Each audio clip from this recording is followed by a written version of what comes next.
What's up, guys? This is ByzantineFalcon. Today we are in the T-34-88. Guys, this tank is a powerhouse. I cannot say enough good things about this tank. Speed, mobility, coupled with a very, very good gun. The armor is okay. Most of the time it will let you down. That being said, this thing is a monster. At one point they try to push the flank. I'm by my lonesome, and I single-handedly just said, no, it's not going to happen. Very often you will find yourself the only one on a flank and you will get rolled. And their demise, I believe, was the fact they came individually instead of en masse, which obviously en masse is the correct move. Here I am preparing my own little camping spot, because if you've ever been on this map, if you consolidate the mid, which is what I am doing, i.e. camping, you either push the left or the right flank. More often than not, one of those particular flanks will end up getting rolled. So I have seen a number of guys push the mid, and when they push the mid, they get picked off. So at this point I decided to go ahead and switch to AP, because I'm going to be making some long range shots. We don't necessarily want to waste APCR unless we absolutely have to. Yes, I have a decent silver stockpile, but we don't want to dip into it unless we absolutely have to. So right now, no shots on our right flank. I am watching the tactical map very closely to see if there's any possibility I could get some shots. We have a church kind of just sitting up here chilling.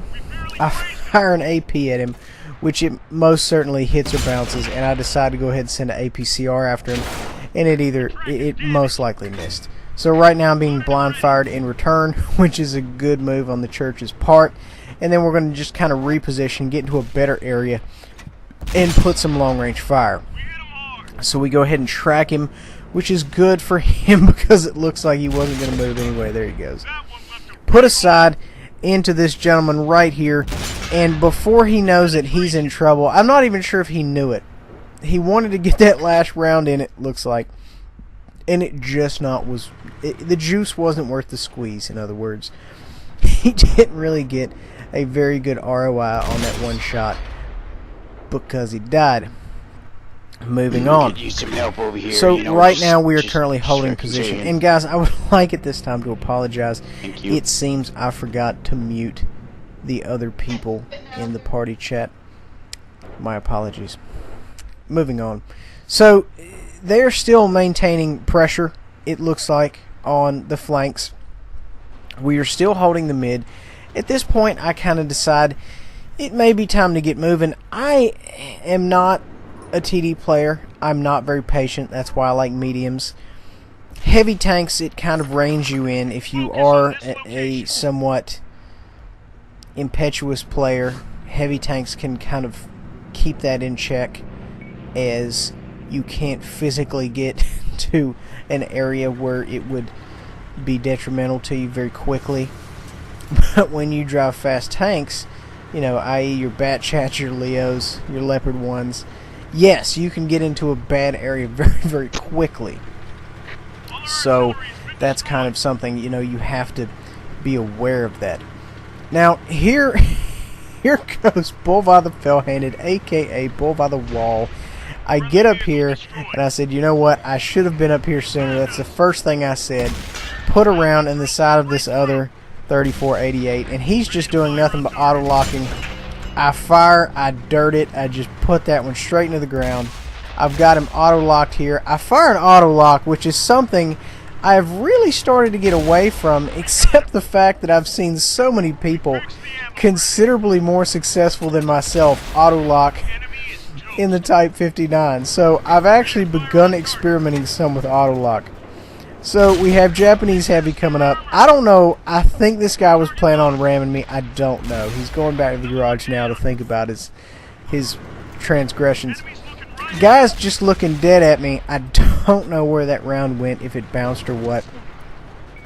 At either rate, you know, we're kind of in a position right now where it's, you know, literally our life or their life, and we're doing very well. We end up kind of picking them off, excuse me. Light tank here, just going to kind of try to skate on by. We go ahead and tap him. It's not too much a big deal.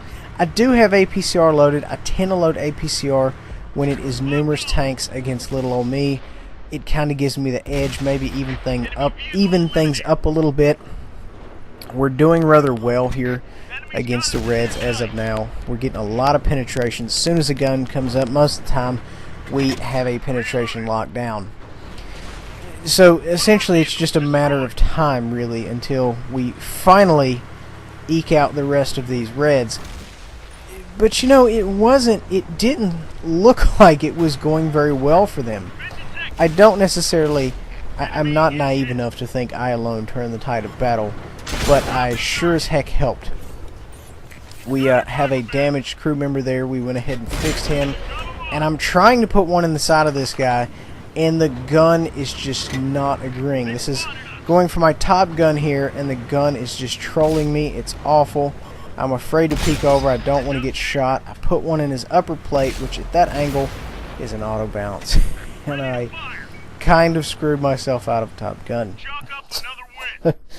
What are you gonna do?